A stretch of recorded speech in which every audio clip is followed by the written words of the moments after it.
Ladies and gentlemen, thank you very much for joining us this edition of Leak Project.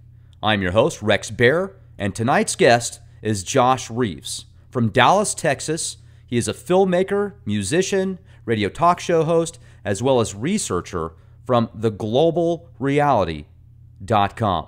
Now, through radio, videos, films, and even music, Josh Reeves presents his restless effort of research into matters concerning government corporate corruptions, the occult, esoteric philosophies, mass media, propaganda, even via alternative media.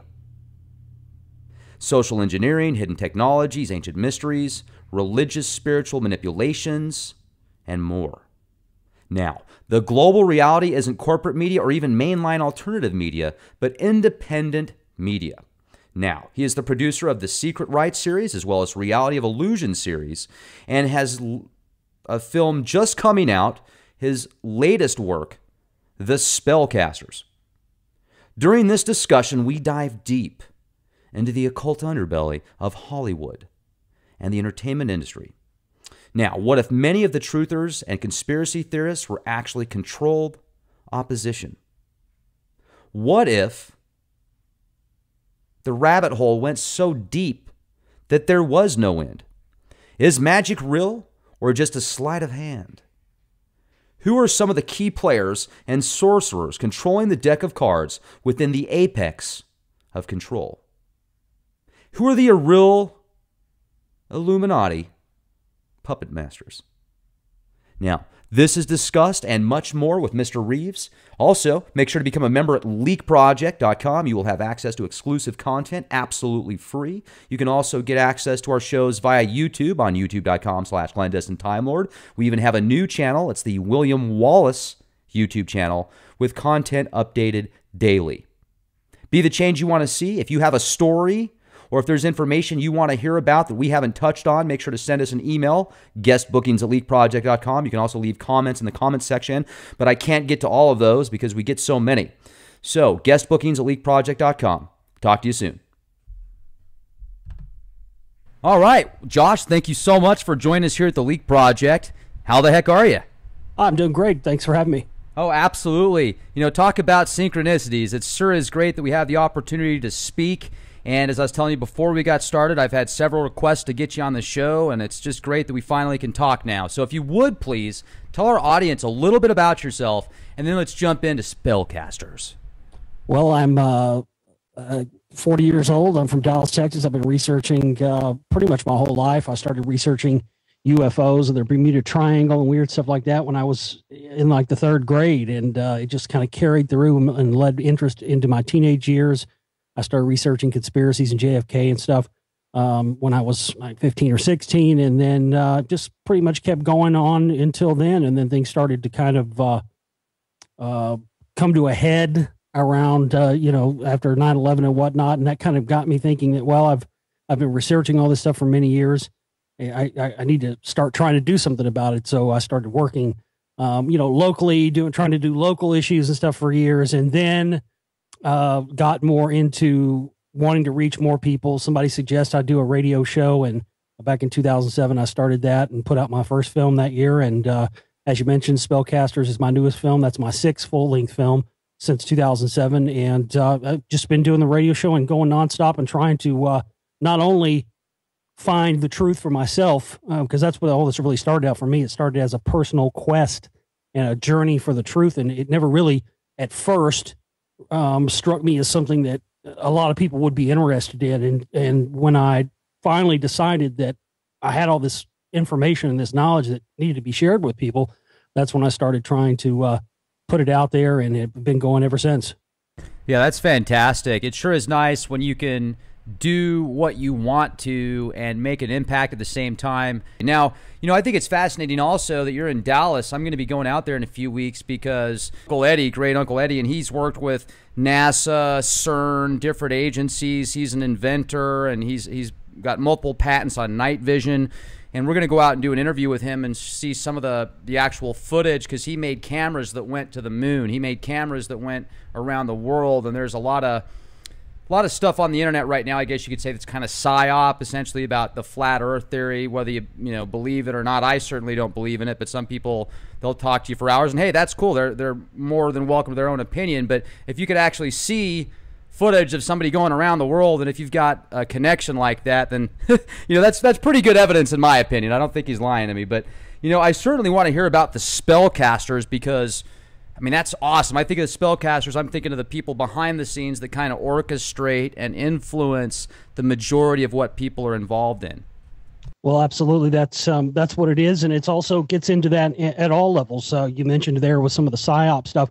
We definitely tackle all of that in this film and get on into the stuff that pertains to stuff that's been going on, as you mentioned, the overall reaching control scheme, but also things that, certain people who are said to be truth tellers and things of that nature. I'm not one of those flat earth people. You don't have to worry about that or walking on eggshells around that with me, because I'm not on board with that. And I saw it for what it was as soon as it came out. It's obviously a psyop. And when you go and research it and research where it originated from and the people who've started putting it out recently, as well as where it's always come from, it just always traces back to Masonic sources and other people who have been known to put out disinformation. I don't really tackle the flat earth in the spellcasters, but at the very end of the movie, I mention it in relation to some other information, because that's really what the film tackles most of all. It gets into the entire history of mind control and MK Ultra, but also Scientology and how that all relates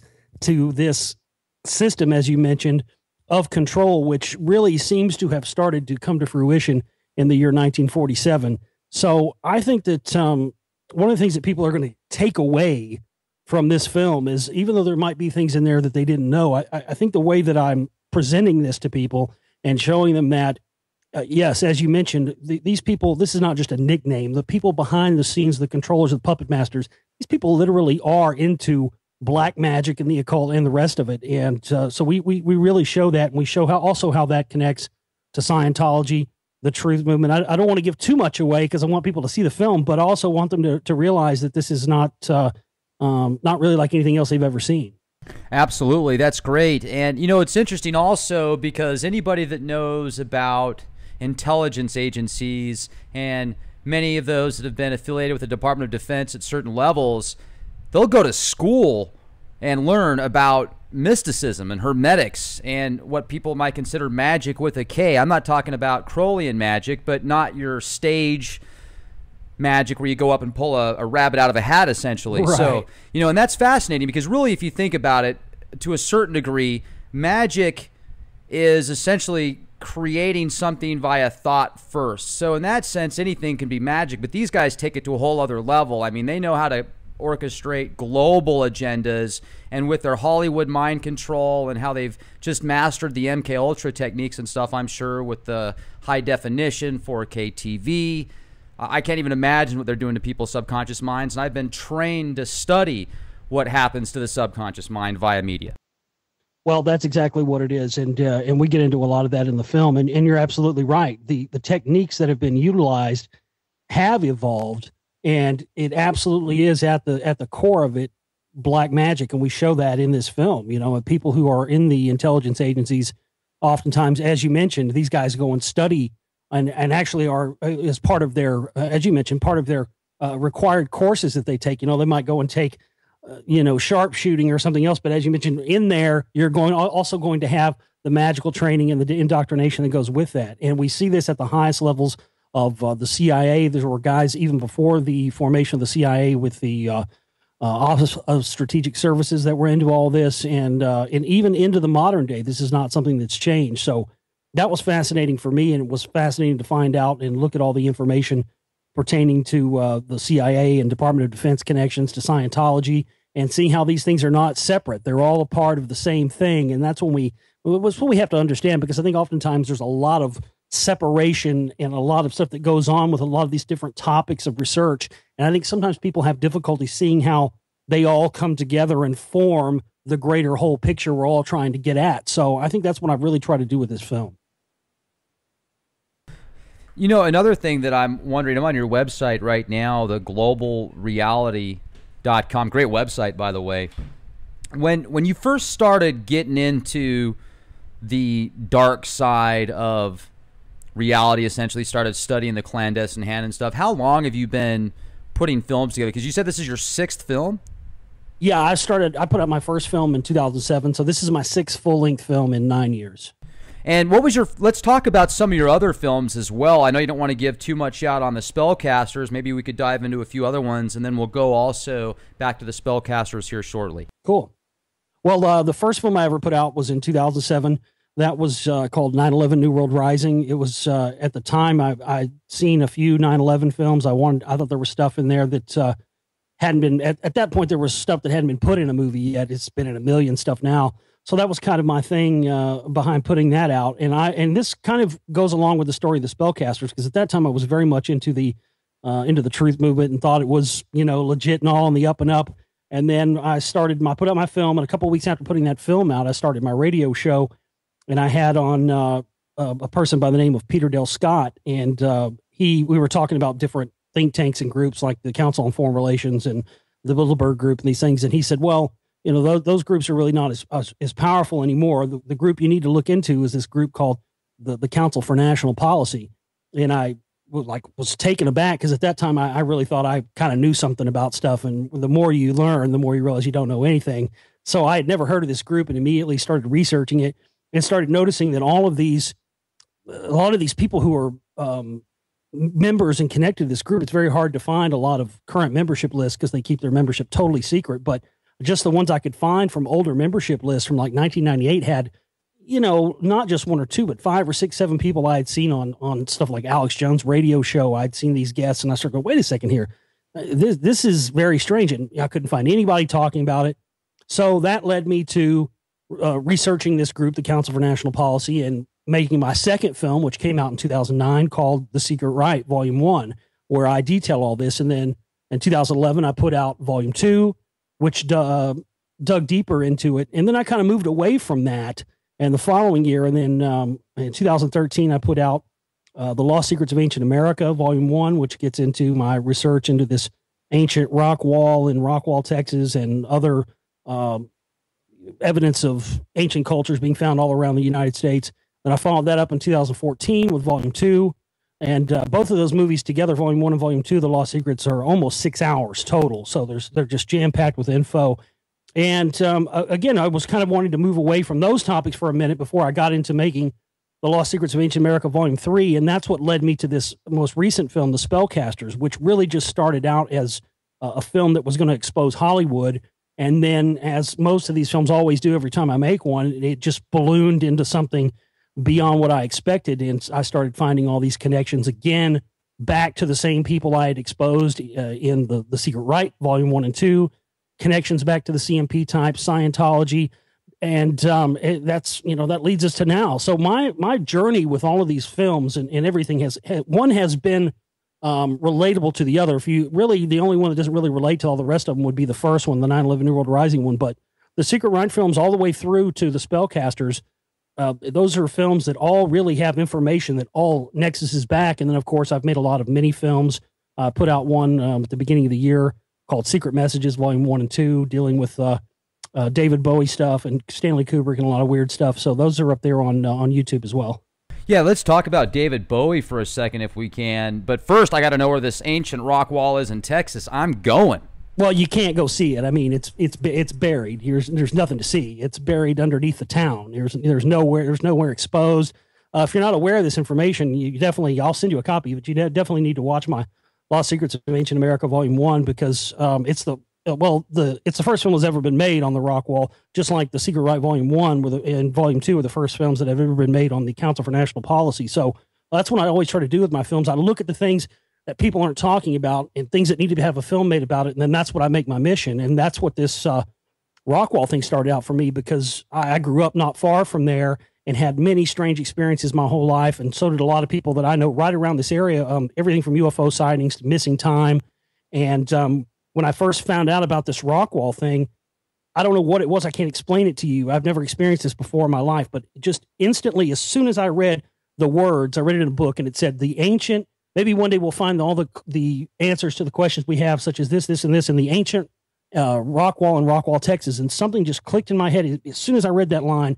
And I knew, even though I had no evidence to back it up yet, I just knew that was connected to these strange experiences that I'd had my whole life around this area. And absolutely, I was right. I mean, we're talking about possibly the oldest civilization ever found on Earth. We're talking about construction techniques that were used in this thing to create the stones that we have nowhere near the technology to make. It's made of all these precious stones, and I mean tourmaline, and it's got rare earth metals in it, things that would have to be extracted. I mean, one of the major things it has in it is niobium. And if you look up what niobium is, we use it in modern day structural engineering. We use it in rocket engines. We use it in things like CERN. It basically allows you to produce a great amount of conductivity without a lot of heat. Now, niobium is only found in an element called columbite. We didn't start using it until about 200 years ago. You can't get niobium without extracting it from this element called columbite. Well, coincidentally, there's no columbite whatsoever found in any of these rock wall stones, meaning it had to have been extracted by someone. But here's the thing. Geologists who have looked at this thing say that it could not have been created in Earth's current gravity. We're talking about something that's in upwards of 432,000 years old. So if people want to get more information on that, they can watch my Lost Secrets of Ancient America Volume 1 film is really the one. It's almost 4 hours, and it's got all the rock wall stuff in there. And Volume 2, what I wanted to do was when I started looking into this rock wall thing, I said, okay, if this is real, and this is what I think it is, other things like this had to have been found across the country. And that was where even though I had nothing to back it up yet, that's where my search began. And boy, was I right. I traveled all over the United States filming for both of these films, filming at locations and finding evidence and things that trace back to this rock wall. For instance, there's a 2.5-ton garnet stone called the Sanders Stone that was found near the rock wall that has a form of hieroglyphs that's never been seen anywhere before. But they found a coin in an old well up in Illinois. And this coin was found at a soil level that was like 400,000 years old. And this coin had hieroglyphics on it that matched this rock wall stone. And there were some researchers that went up to the Smithsonian to get pictures of the coin. And they were told, yeah, come on up here. We'll let you see it. And when they got there, they said, oh, we're sorry. We don't know where it went. It's gone. So that's really the short answer. People can look into that film and watch that film and get more of the information on the rock wall. But there's been a lot of cover-ups. There's been a lot of attempts. There's a lot of disinformation about it. People do not want the truth of this thing coming out. And Rockwall is like the second richest, or was the richest county in Texas for the longest time. And there's so many multi-million-dollar homes that have been built on top of this thing. And this is why they continue to raise the property value out there and make it difficult for people to uncover this thing. I've been attempting to get my own archaeological dig together for the past several years. And the problem is it takes money to do that. And there aren't a lot of people that want to invest in something like this, because a lot of people have money invested in it not coming to light, because it's really, it really is a game changer. The technology that went into this thing, stuff like the fact that it produces energy, it produces piezoelectrical energy. It's aligned to the summer solstices and the winter equinoxes.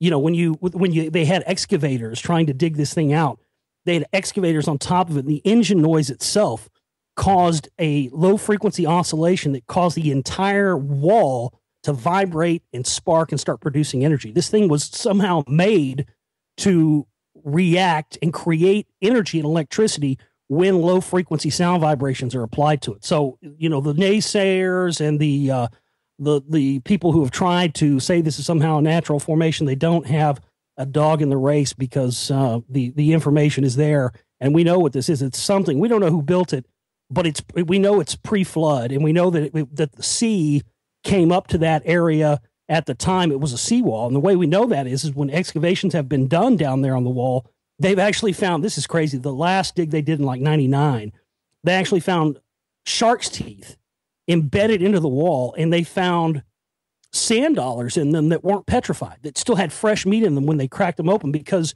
when the soil analysis was done, it was shown that the wall was covered in a catastrophic event that happened somewhere in the Gulf of Mexico around 13,000 years ago.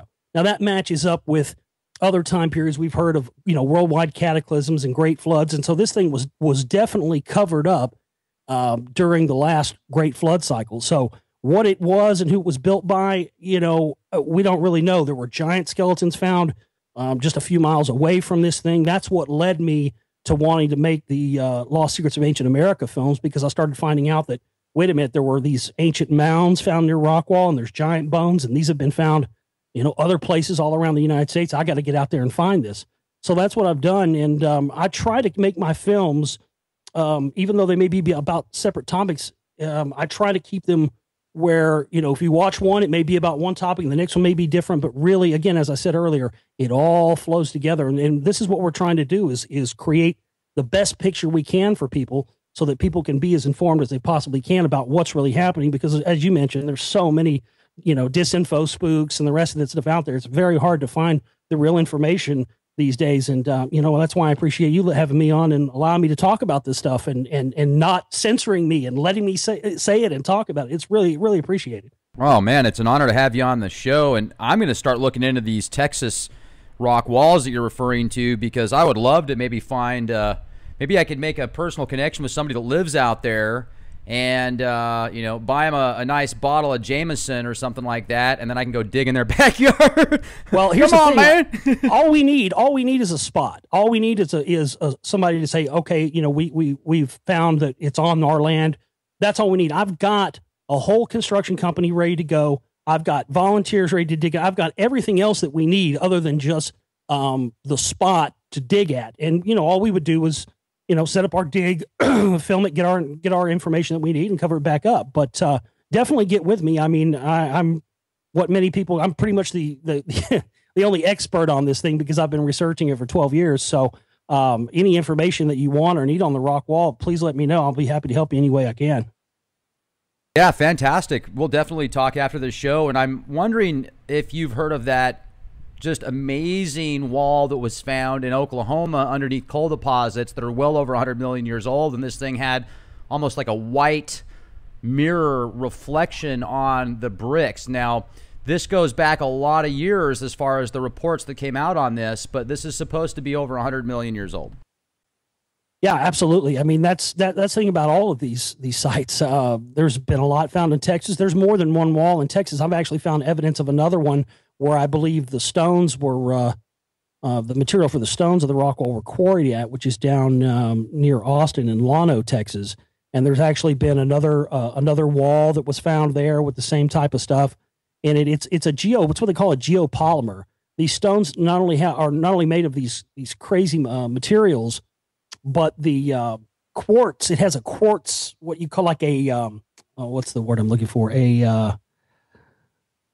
What you put between mortar, what you put between stones. It has a what they call a geopolymer mortar, which is made from 3 different types of quartz crystals brought from 3 different locations and then mixed together, and it creates an airtight seal between these stones. And a lot of the materials that were found in the rock wall, again, as I mentioned, can only be obtained if they're extracted from stuff like quartz. So that's apparently what they did. They extracted somehow in this extraction method, they extracted it from the quartz.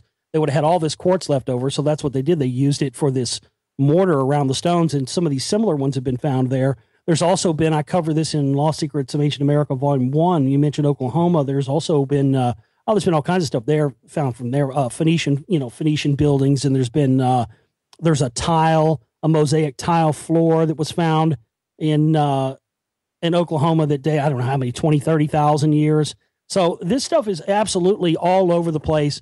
It's almost in every town. It really, what I've found from going all over the country is it really isn't where this stuff is. It's where it isn't that's more important, because it's just all over the place. And what's fascinating to me is going to these different cities and learning, because we kind of take it for granted. I don't think a lot of people give much thought in their life to why was a city, when that city was formed, why was it chosen to be built right there and not 20 miles up the road or 30 miles up the road or something? Why was it chosen to build in that spot? And what I've found is that so many towns, from St. Louis to Pittsburgh, Pennsylvania, Dallas, all over the place, there are these cities that were built in these places because when settlers first started coming in, there were already ancient civilizations, who knows how old, in those locations. So they thought, well, this must be a good location. People have been here before, and they started building up cities and whatnot around those areas. That's why many, if you go to like Memphis, there's mounds. I went looking for these mounds, ancient mounds in Memphis one time, and they're on this back North 40 bad part of town by the water treatment plant with a gate around. But there they are. So it's fascinating to go and see how much of this stuff is just right under our nose that we don't even know about. I mean, there's people I've talked to who lived in Rockwall their whole life. They've never even heard about the Rockwall. They didn't even know it was there. So that's not just here. It's all over the place. Actually, I'm thinking of a time that I used to live in the Midwest for a few years, and I remember going through Kentucky one time. It was by Owensboro, I think, and I saw all these mounds out there, and I thought to myself, that doesn't look natural, yet they obviously had grass over them and growing weeds and trees and everything else. But the way that they were mounded up like that, I thought to myself, I wonder if those are ancient structures. And it just seems like history rewrites itself all the time.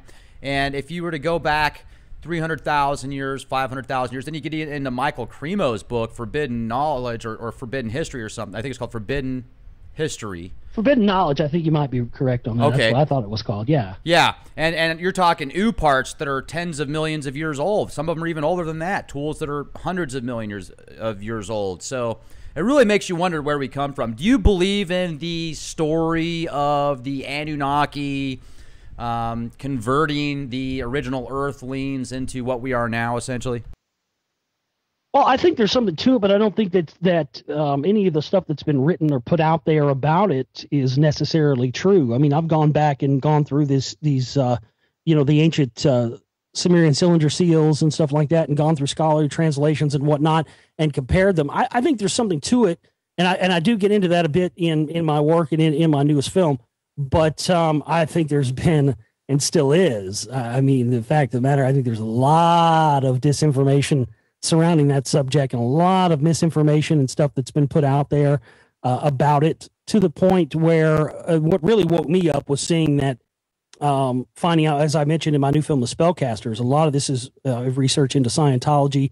And that's one of the things I learned is at the highest levels, the highest OT levels in Scientology, what you really learn that they believe is they believe essentially it's verbatim taken from Zecharia Sitchin. It's like, that's their big secret, is that they believe these aliens, seeded life on Earth and the rest of this. And that was a real wake up call for me, because I started going, okay, well, people for a lot of years have said Zecharia Sitchin was CIA, and he never point blank denied it. When anybody asked him if he was, he'd smile and wink at them. He wouldn't say no, he wouldn't say yes. So that's when I started realizing, wait a second, okay. So that's why all of these, supposed truth tellers who have these very shady connections to Scientology front groups have been putting out this stuff for so many years. It's because whatever the real truth of it is, they don't want us to know it. And they are supplanting that knowledge with a version of it that people are just snapping up because, it sounds believable. It checks out to a certain degree as far as the ancient texts and stuff go. So it's really easy to get hornswoggled, I think, by that information. So I believe it to a degree, but I don't believe, gosh, this is so difficult to say, because it's very easy to say I don't believe it. It would be very easy to say that. But I don't think as far as the Anunnaki go, in my opinion, based on my research, it's taken me many years to come to this conclusion. I don't actually think that they were physical plane beings. I think that what we've seen of this, I think they were like, spiritual plane beings, possibly demons, something of that nature. But this idea that they were somehow humans or like us, I don't think that really adds up. And I also have never bought into the whole Nibiru thing. I think that, because that's one of the things when you look at the actual translations, you can't find a mention of. That was somehow tacked on, I think, in my opinion, to promote fear, specifically around 2012. I think a lot of that was put in there to promote that. So I'm not on board with the Nibiru thing.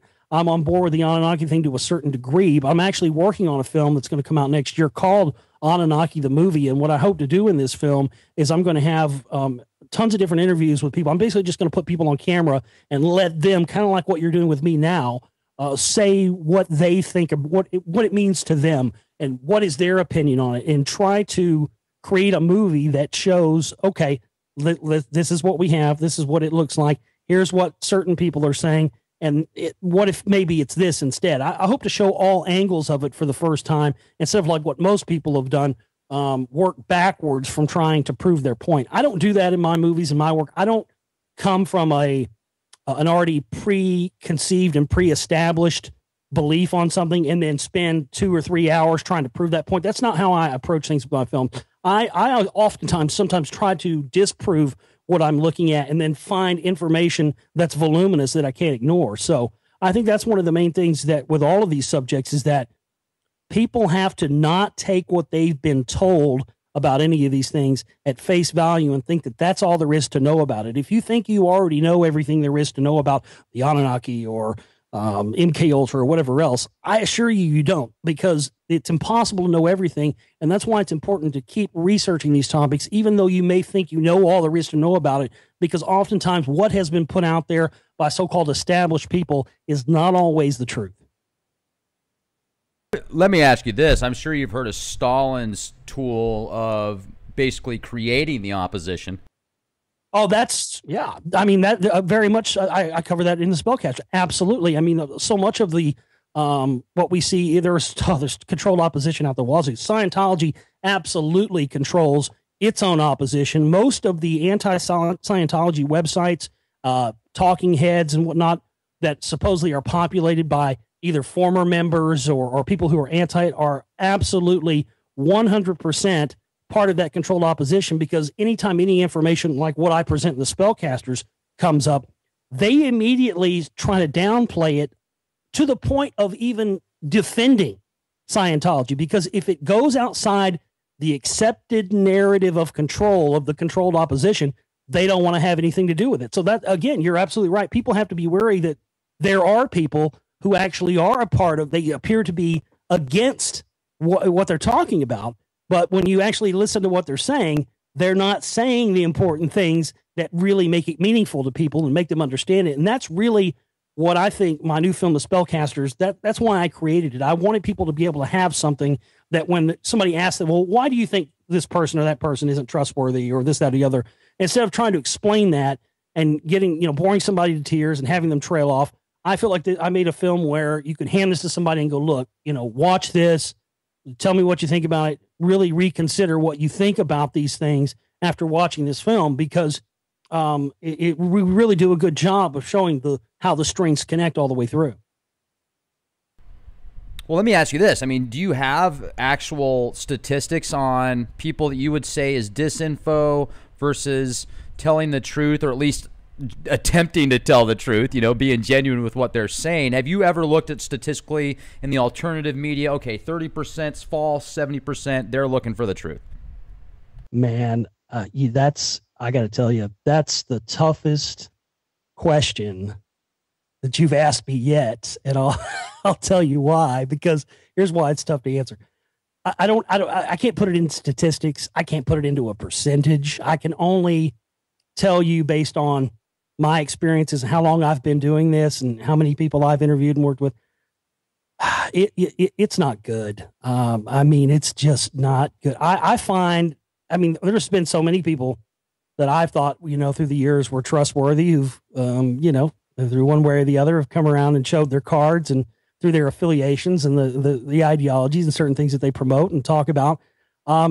It's not good. I would say, God, this is terrible, but this is really the truth. I would say probably 90% of what gets touted out there these days as truth is in some form or another just regurgitated disinfo from, 100,000th, generation. It's just, things get repeated, things get accepted. And a lot of that stuff is out there. It's not really I think a lot of people, it's not their fault. Some people are just repeaters. They repeat stuff they have. They're not really trying themselves, I don't think, oftentimes to spread disinfo. Not all of them. There are clearly some ones that are very much doing that. But there are other people, I think, that they're just repeating things that these, disinfo people are heard, inadvertently becoming a disinfo person themselves. But I don't think it looks good. And I think that you can really, in my opinion, you can tell when somebody is on the level or not. I mean, as you said before, sometimes it's not what a person talks about, it's what they don't talk about. And I think that it's fantastic to see people like yourself who just want the truth, and they're not obsessed or worried about a group or a cliquey group or being liked or being accepted. It's strictly just about the knowledge and information. If I had to say something and tell people out there what to look for, that's what you look for. Look for the people who aren't afraid, stuff like what's on this show, not afraid to say all the angles and all of the things, no matter who it offends. That's the major thing. And what you see with a lot of these people is they toe the line with the information. They won't say everything there is to say. And I think that's always a big red flag. It's interesting, and it is a red flag. It's interesting that you brought up regurgitated stories, because a few days ago, actually, here's another synchronicity. A few days ago, a good friend of mine sent me a link to a news article that was on, I think, Disclosed TV or something, that said essentially a small plane was shot down over China on its way to the Ukraine, and it had a mutated swine flu virus in it, and they were CIA spooks that were doing it, and it got shot down by Mossad, according to this article. And immediately, my instinct said, no, this is just propaganda. So I went and I read the article, and then I thought to myself, you know what? I read this exact same article a couple years ago. And sure enough, I did some research. The article that I pulled up, originally read, was from 2014. Then I took that same article back to 2012. Then I took that same article back to 2009 from Sorcha Phil.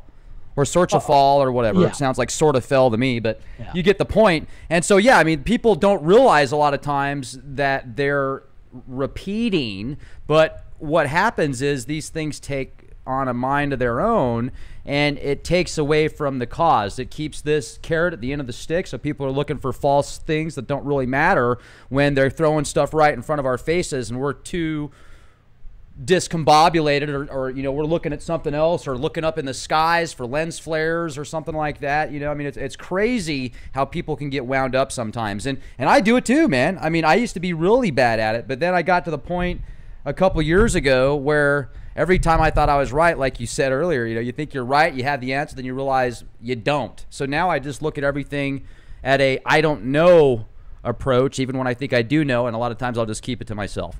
That's really what you have to do anymore. And I tell you, you're exactly right. There's so much of this stuff that gets put out there because people, they just don't have discernment. Oftentimes people get awakened by these people who are, really in what I call, they're just fear merchants. I mean, it's really what they are. They're promoting fear. And so what happens is, and I fell victim to this too. I'm not excluded from this at all. I fell for all those guys as well. But I woke up to it. Now I'm trying to get other people to awake to it too. But the same thing, you just have to learn to have discernment. You got to learn to look at these articles, like you said, and see a name like Sorcha Fall. I mean, I can't even believe, it blows my mind that the CIA is still using that phony name. I think it may even been a KGB connection. I forget. It's been so many years, but I mean, I can remember back when I first started my radio show almost 10 years ago in 2007. Guess what? Sorcha Fall articles were going around even back then, in Times of India and some of these news outlets, and people can see a bit of what I'm talking about concerning this in my film, The Spellcasters, that they put out this information that they know is going to arouse a certain section of the population. It's not about whether or not it's true or not. It's about knowing that there are so many people out there now that are looking for this kind of stuff. People are going to jump all over it. They're going to repost it. They're going to put it on their Facebook page. It's going to go viral. And then when it's easily dismissed and debunked as being disinformation, as you said, that makes that person look like, well, obviously that person didn't have the discernment enough to be able to pick that out. I used to have a person every day. They stopped after a couple of years, but I used to have this listener that every single day when I would do my radio show and I would cover the news, they would send me a list of articles. Hey, I didn't hear you cover this article on your show.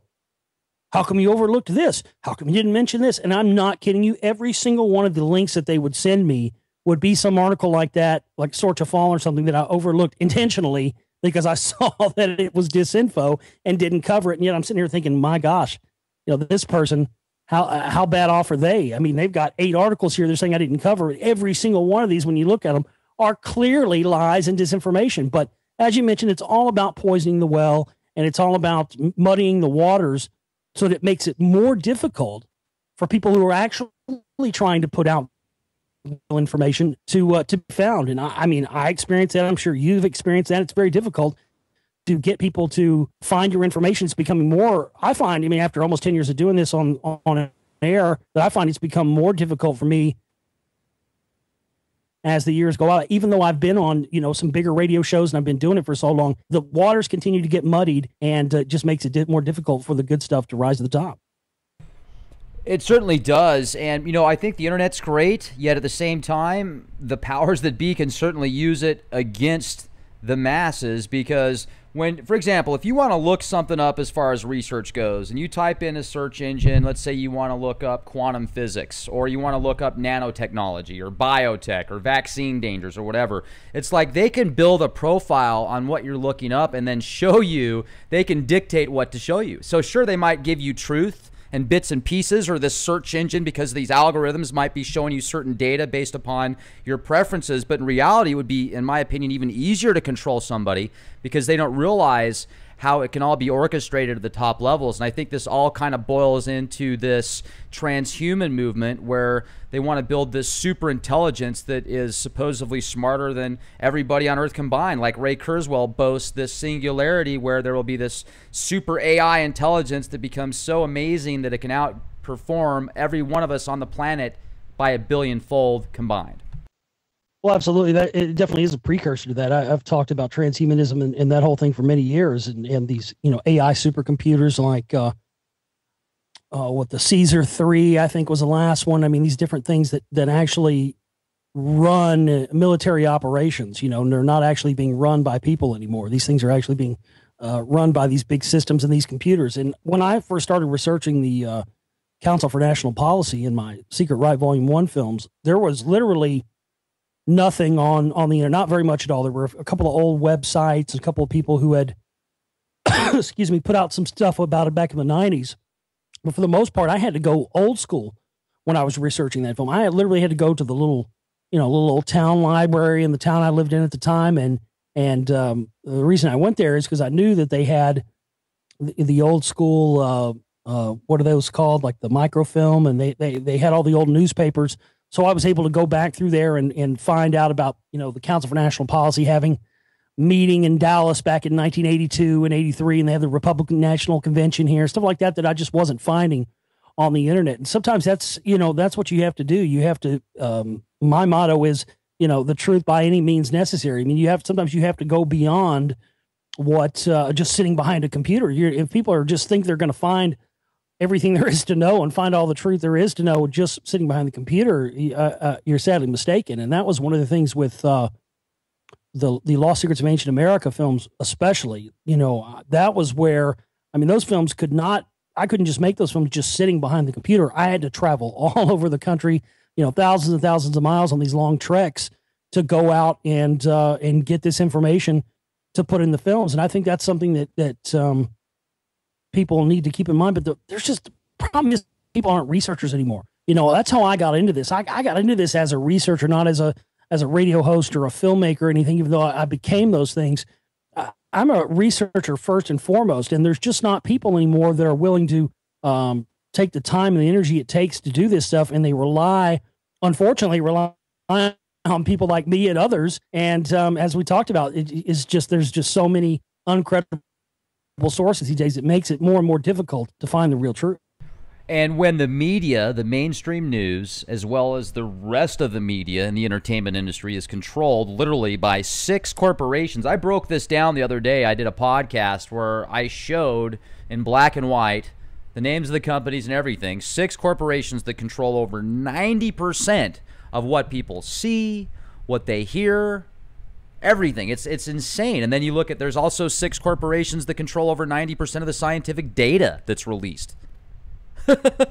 Welcome to the New World Order, man. It's incredible. So how do you really get to the truth? And then when you find the truth, how can you discern if it is the truth?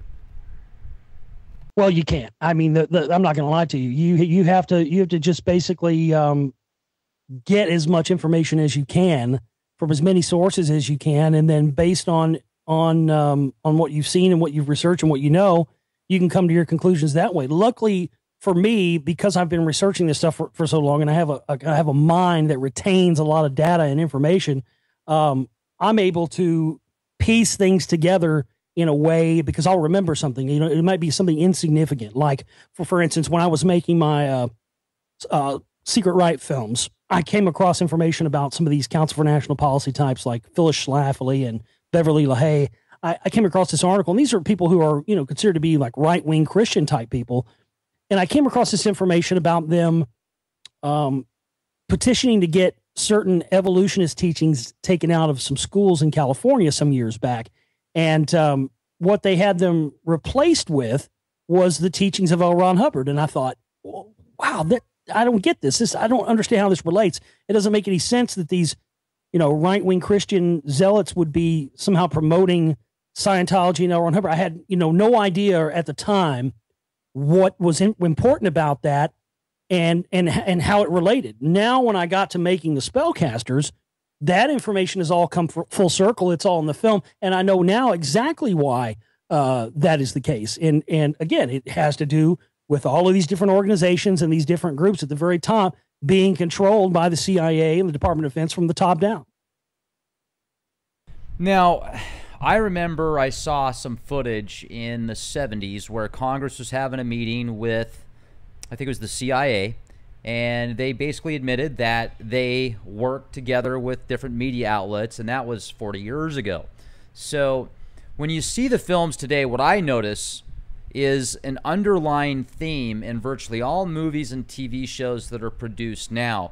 And I actually was watching, there's a couple of cartoons, I'm going to have to pull them up, that are on Hulu a lot, and I just watched them for a minute because I always see the thumbnail come up, and there's this weird looking dog that has no eyeball, or I mean, it has eyes, but it doesn't have like your pupils or your retina or whatever. It's just like a soulless looking creature. And these are the kind of cartoons that, you know, they push to the masses now as these soulless, demonic type creatures that are supposed to be happy, yet they have this subliminal programming. And every single character in that cartoon, every one of them, not a single one, had eyes with the pupil or with the retina. They were all soulless eyes. It was creepy. Yeah, I've seen that a lot in what was I was watching the other night? I think it was it was X-Men Apocalypse. That's what it was.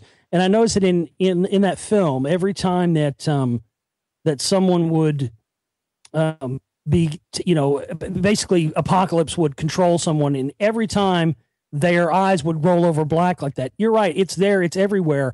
And I think in my film, what was showing these connections to stuff like Viacom, Sumner Redstone, looking at his origins back in the OSS, being in the OSS around the same time that L. Ron Hubbard was, and being on the ground floor of, even before it was called MK Ultra, was stuff like Project Artichoke and things like that.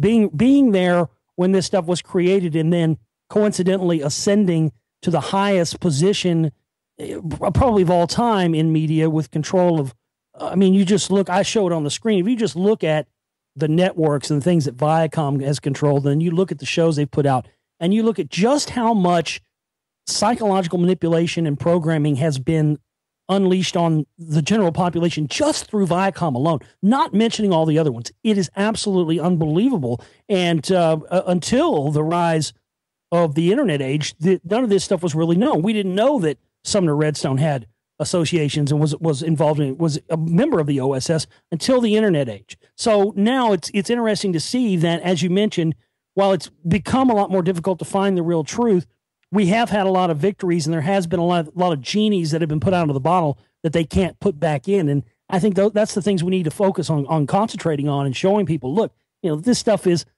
undisputable. These people have connections to the highest levels of mind control. And as you mentioned, when you make the conglomerates and everything become bigger and fewer people controlling it, it's ripe for that. And it's very difficult for just somebody like myself, being an independent filmmaker, to get these films out there and to get an audience and get people to see them, because they're certainly not going to allow something like this to be shown on any sort of mainstream TV. Right. You know, I talked to Mike Norris. He's the director of Amerigeddon, And he got poisoned after he came out with that film. That was kind of similar to the movie that never made it to the theaters called Gray State. The guy that came out with that film, him and his entire family was taken out. So the media seems like, I personally think the media is the most powerful mind control tool in the world, literally. I'm looking at the cartoon that I was referring to a minute ago. It's called Adventure Time. Folks, just look up Adventure Time and tell me if you see a soulless, creepy-looking cartoon character for the thumbnail or if it's just my imagination, because this kind of stuff, I watched this first episode, and they were dancing around in, like, candy cane lane. And it's just creepy and bizarre, weird kind of stuff. And then there's Mr. Pickles, which is the dog that's the devil, and he starts humping other animals and saying that the devil is good backwards. I mean, this is very interesting. And I'm agnostic, so I don't have a religious preference. I don't know what's on the other side. I certainly believe in a higher power, and I can see good and evil. It doesn't take a rocket scientist or a lot of common sense to see that kind of stuff. But I don't know, man. Where are we going? Josh, what's going to happen? Well, your guess is as good as mine, but I want to make it clear about something. You brought up a good point there. I think it's important to tell people stuff like that. I'm not, if you look at my information, I'm not coming from any specific background. I'm not, a Christian or an atheist or any of those things. I'm not a member of any secretive organizations or any organizations at all, because I'm not a joiner. But, I think that, it's just very, very difficult these days to be able to even pinpoint, where we're going. And there's so much. That show Adventure Time that you mentioned, by the way, I have seen that show. Go look up the people who do the voices in that show. It'll blow your mind how many big name actors. Just go look it up. How many? I mean, just not one or two, tons. Mark Hamill. I mean, the list goes on and on. So with something like that, it's pretty clear when you see the things that you brought up there, when you see those things put into these, it's pretty clear that where that's coming from. But as I was mentioning, people tend to look at information like what I put out or some people put out.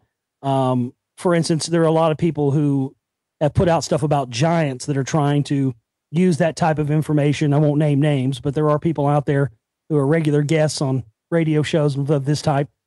And the only reason they're into that information, it may seem similar to what I'm talking about, but they're coming at it from a different perspective than I. They're using it to back up and justify the existence of their religion.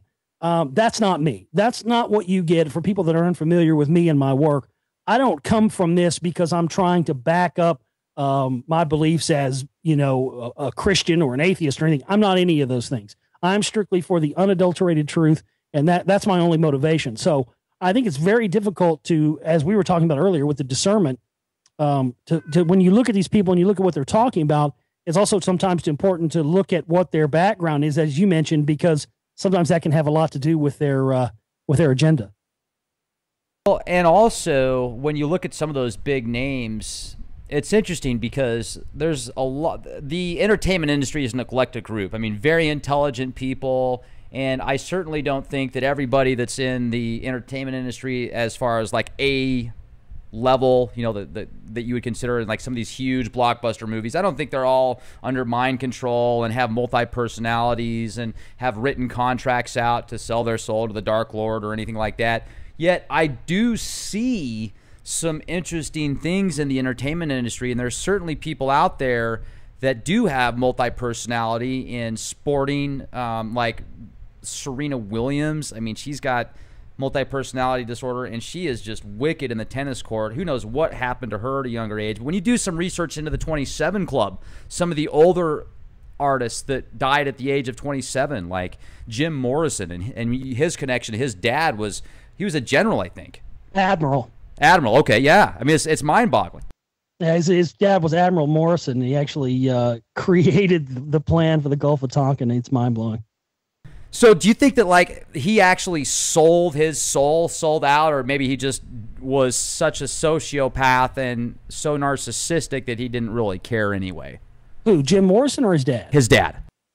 I don't think that he was, I really think he was probably just taking orders. I mean, most of these people, they do this, they're just taking orders. The same as what you just mentioned of saying that, not all these people in Hollywood or in the music industry are all a part of this stuff.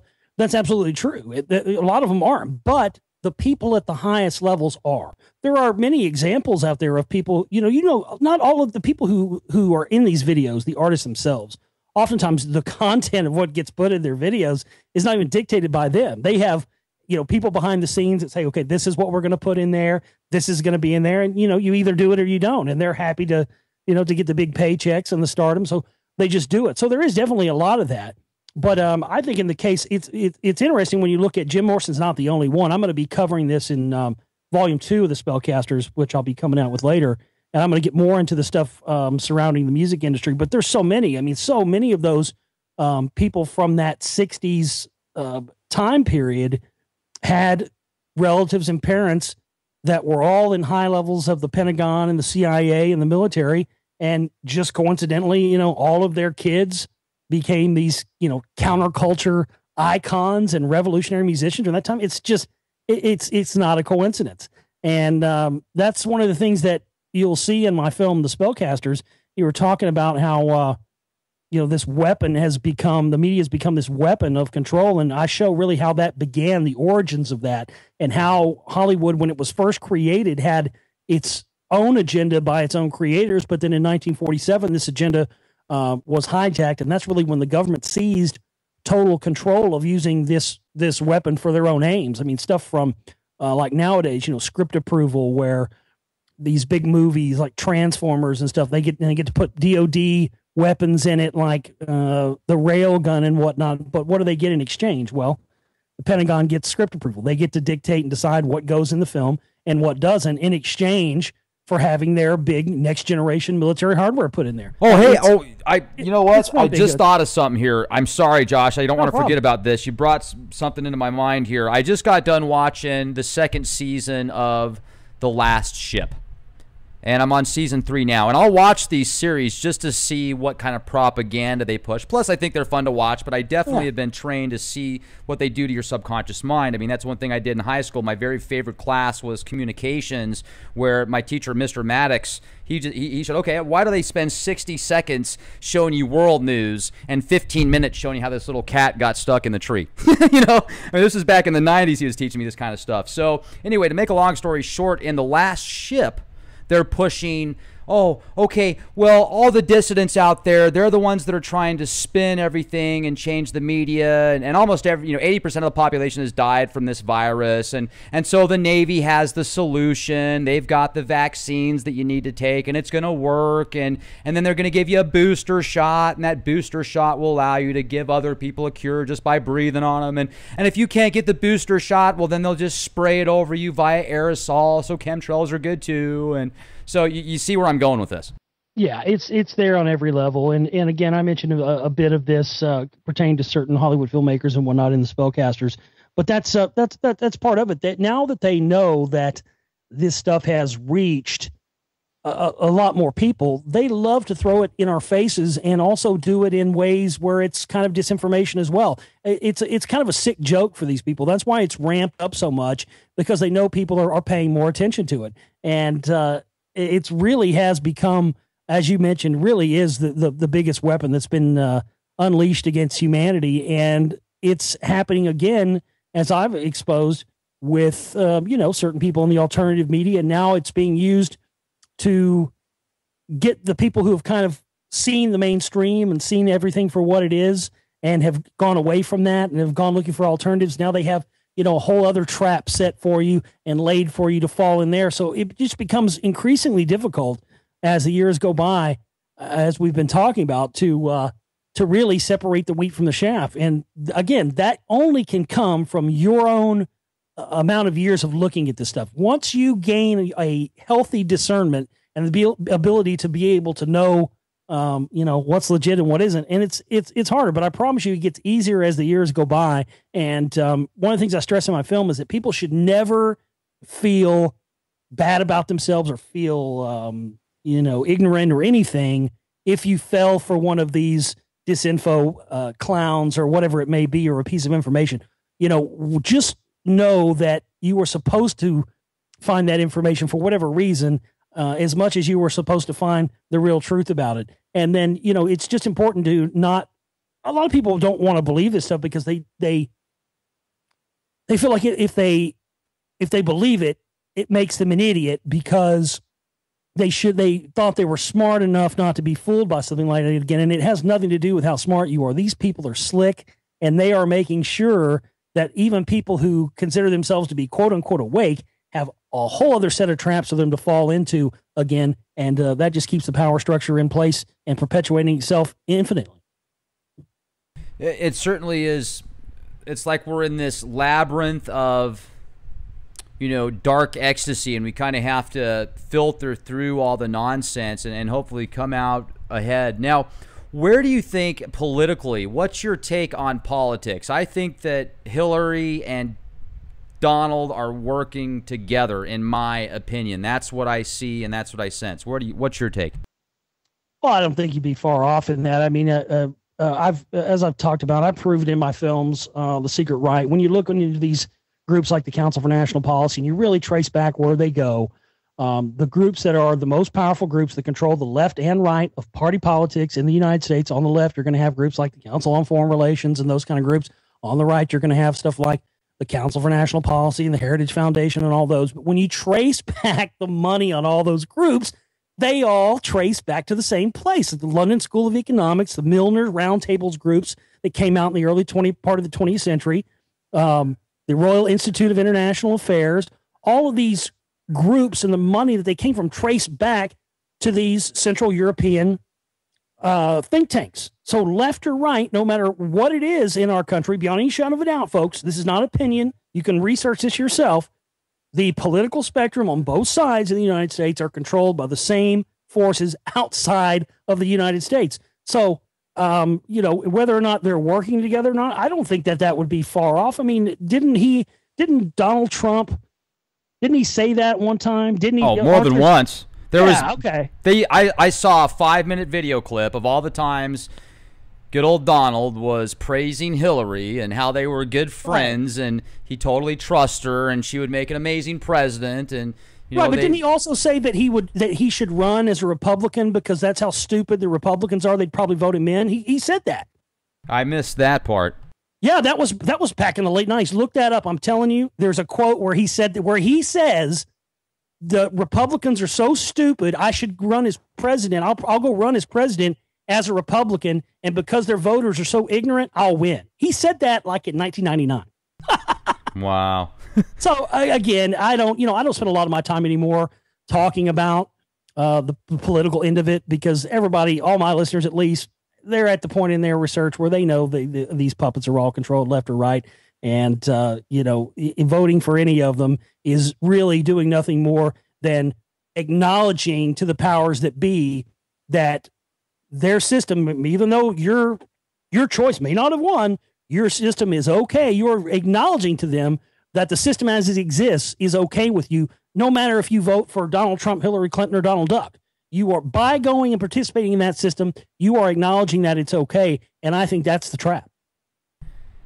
Now, also, you have a really cool radio program. Can you tell our listeners about it and when they could listen to it?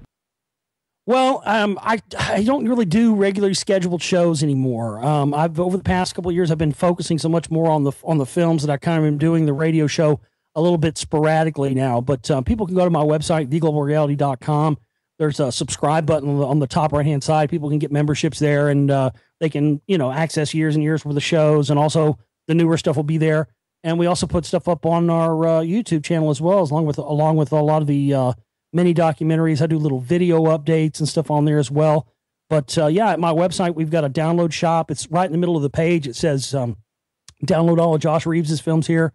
You click on that, it'll take you in the little shop where you can buy all of my films. Are there from the first one all the way through in download form. There's also all kinds of audio books and readings and stuff I've done in there up for sale as well, and just tons of stuff people can check out.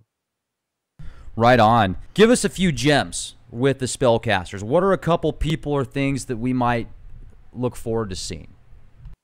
Well, let me try to think of. I'll tell you what. There's one of the things that we show in this is that we were talking earlier. One of the reasons it's called the Spellcasters is because I'm really showing the actual connection to actual black magicians in CIA operations and mind control and Scientology and the rest of it.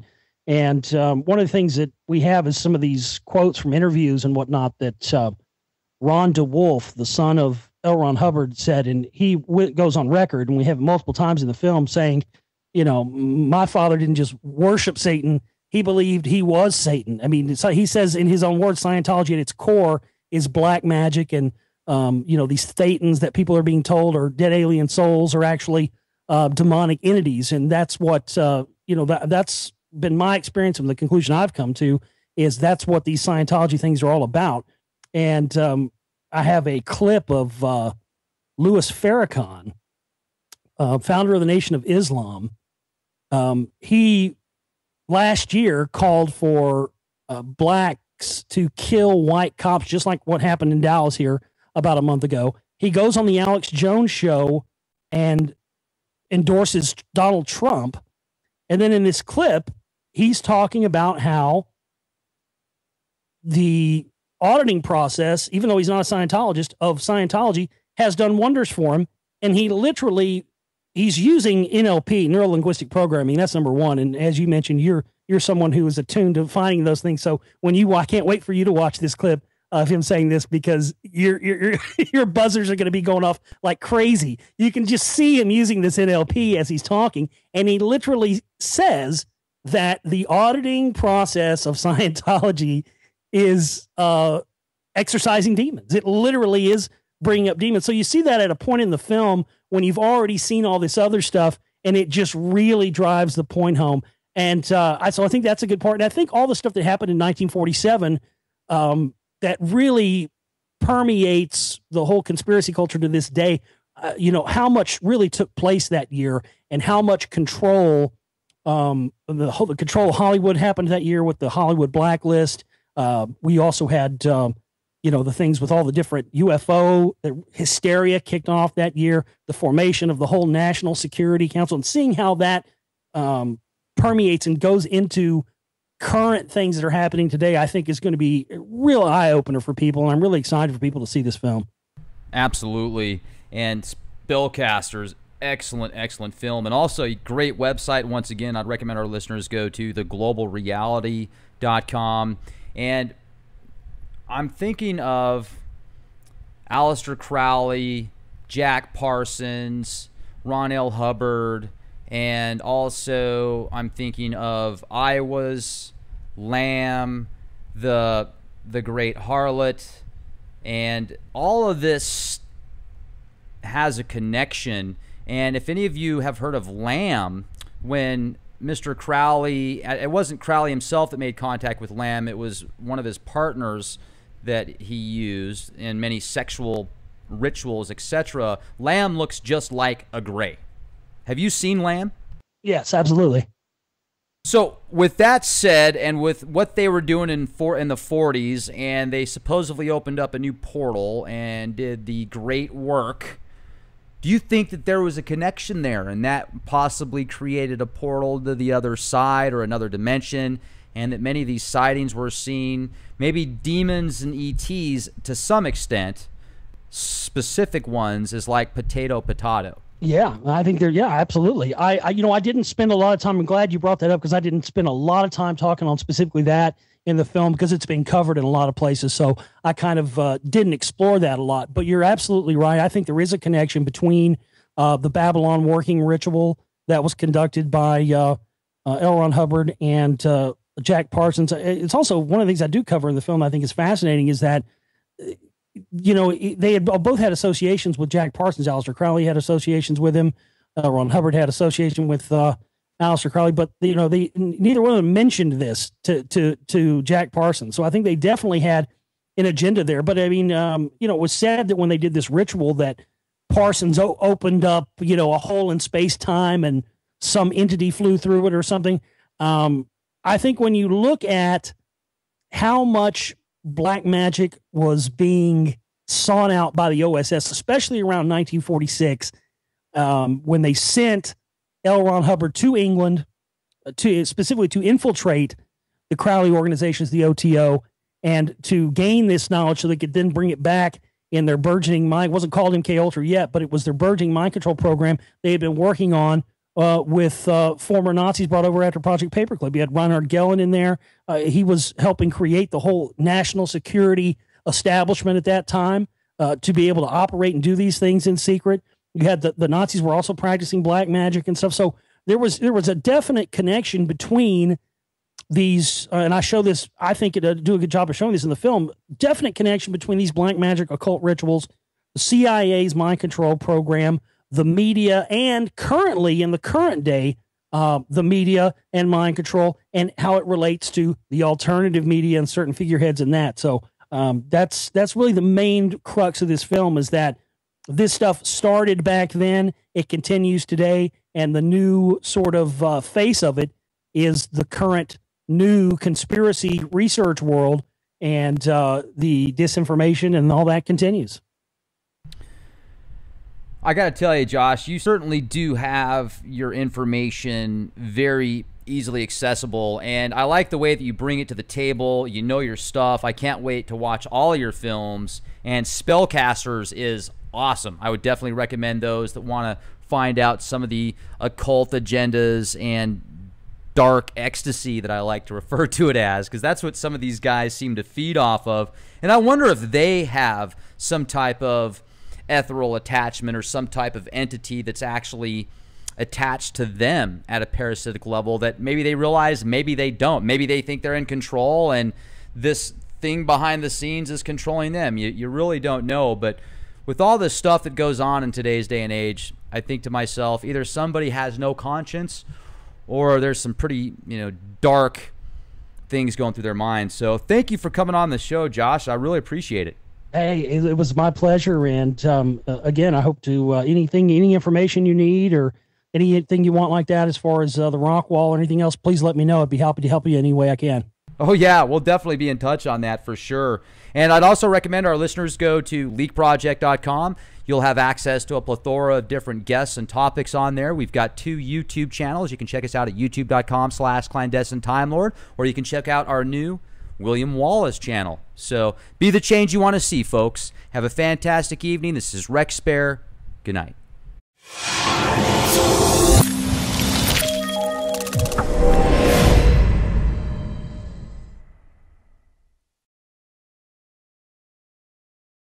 Have the magical training and the indoctrination that goes with that. And we see this at the highest levels of the CIA. There were guys even before the formation of the CIA with the Office of Strategic Services that were into all this, and even into the modern day. This is not something that's changed. So that was fascinating for me, and it was fascinating to find out and look at all the information pertaining to the CIA and Department of Defense connections to Scientology, and seeing how these things are not separate. They're all a part of the same thing. And that's when we have to understand, because I think oftentimes there's a lot of separation and a lot of stuff that goes on with a lot of these different topics of research. And I think sometimes people have difficulty seeing how they all come together and form the greater whole picture we're all trying to get at. So I think that's what I've really tried to do with this film.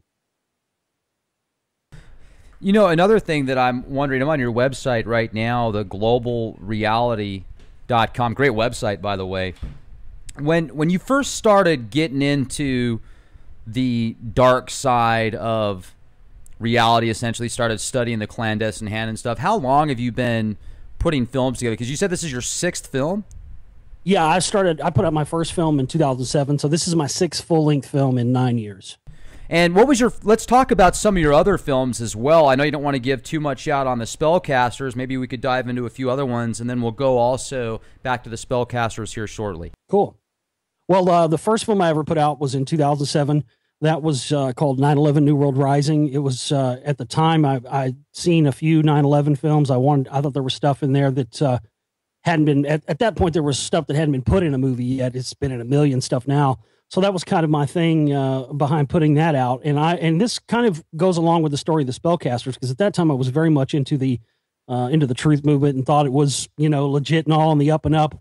And then I put out my film, and a couple of weeks after putting that film out, I started my radio show, and I had on a person by the name of Peter Del Scott, and we were talking about different think tanks and groups like the Council on Foreign Relations and the Bilderberg Group and these things. And he said, well, those groups are really not as powerful anymore. The group you need to look into is this group called the Council for National Policy.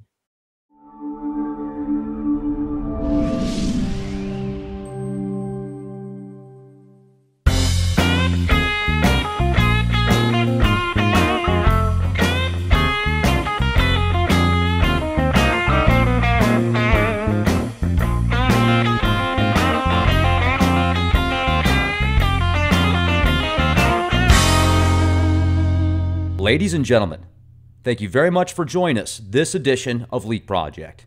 I'm your host, Rex Bear, and tonight's guest is Josh Reeves. From Dallas, Texas, he is a filmmaker, musician, radio talk show host, as well as researcher from theglobalreality.com. Now, through radio, videos, films, and even music, Josh Reeves presents his restless effort of research into matters concerning government corporate corruptions, the occult, esoteric philosophies, mass media, propaganda, even via alternative media. Social engineering, hidden technologies, ancient mysteries, religious, spiritual manipulations, and more.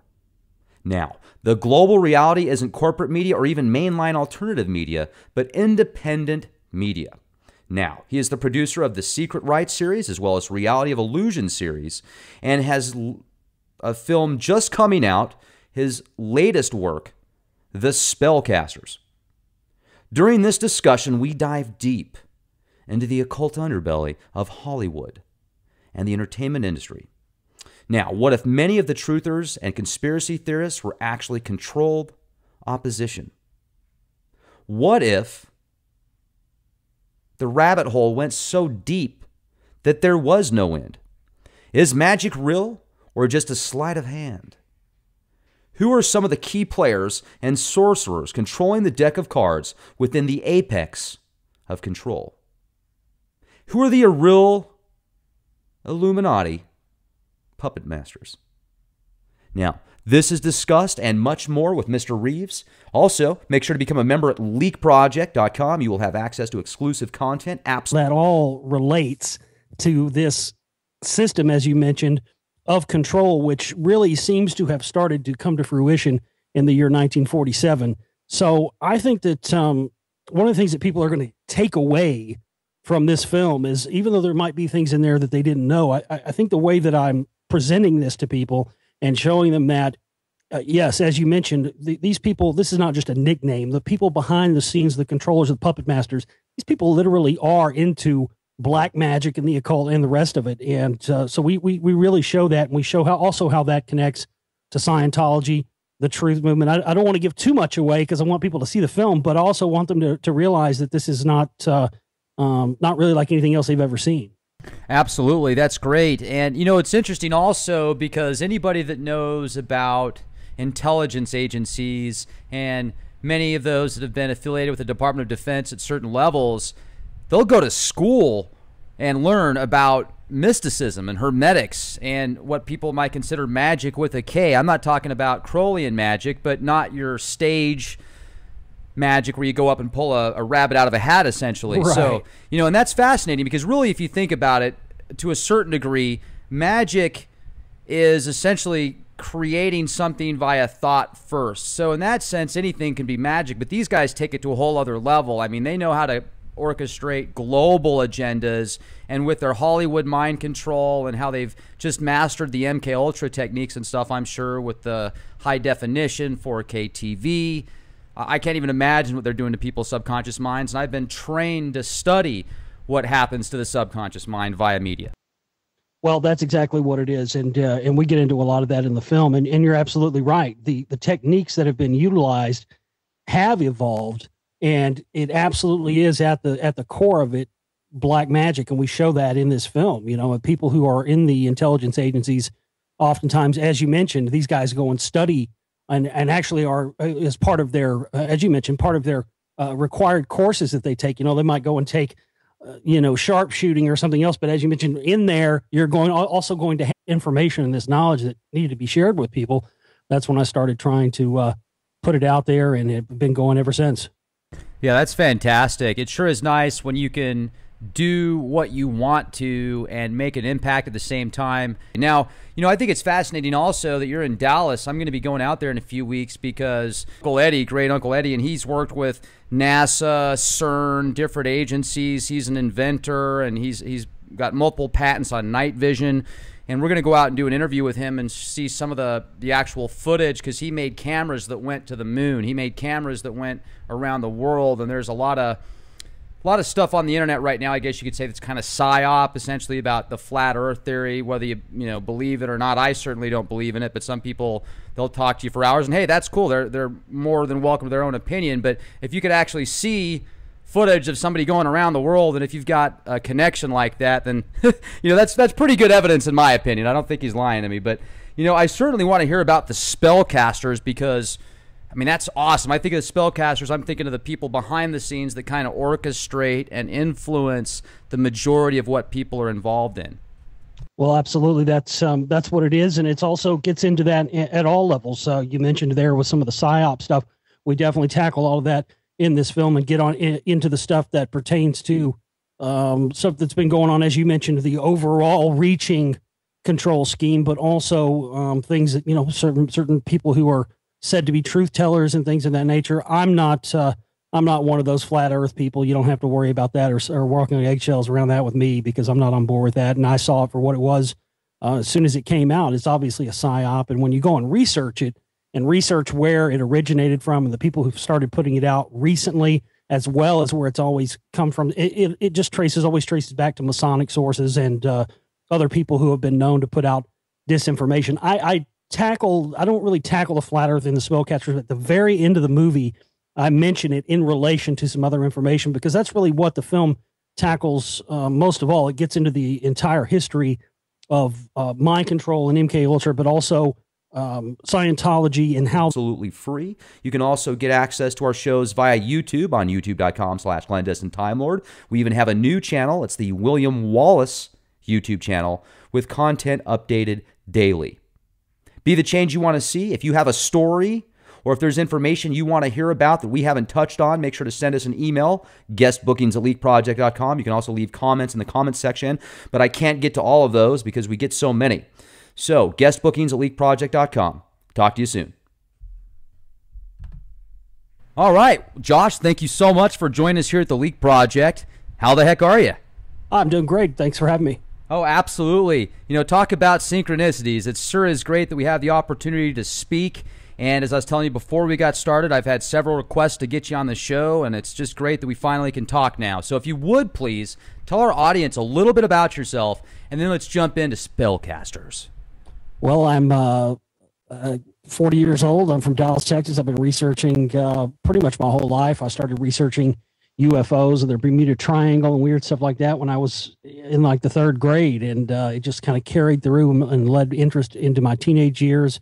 I started researching conspiracies and JFK and stuff when I was like 15 or 16. And then just pretty much kept going on until then. And then things started to kind of come to a head around, after 9/11 and whatnot. And that kind of got me thinking that, well, I've been researching all this stuff for many years.